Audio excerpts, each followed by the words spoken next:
hold these truths to be self-evident, that all men and women are created equal. Just kidding. Sorry, no. We're not all equal. Inequality, in fact, gets a ton of attention these days. President Obama called it, quote, the defining challenge of our time.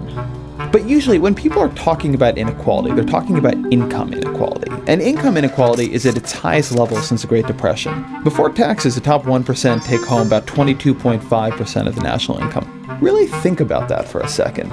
For every dollar paid in income in the US, almost a quarter of it goes to the top 1%. A quarter. But income inequality is actually less dangerous than its cousin, wealth inequality.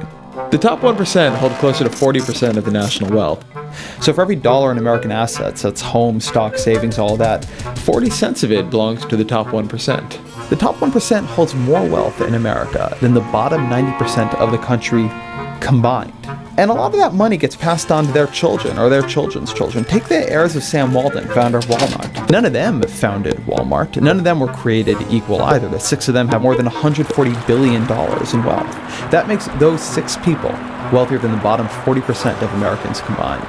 Now, there's an upside to income inequality. That income is a reward for people who start great businesses and do great things. You can like income inequality, you can hate it, but at least it is money they earn in this lifetime, usually through talent or risk or hard work with a little bit of luck. But wealth inequality isn't like that. That money is often a reward for people who are just born into the right family. And it's money that keeps growing. That's a big point economist Thomas Piketty makes in his new book, Capital. The rate of the return on capital or wealth is higher than the growth rate of the overall economy. So people who have a lot of wealth, they tend to get wealthier and wealthier and wealthier unless something like a war or a tax intervenes.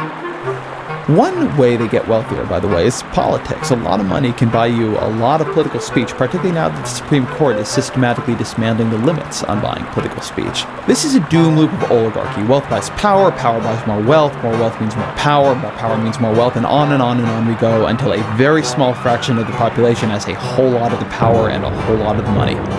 So no, all men and women aren't born equal. Some are born really, really wealthy.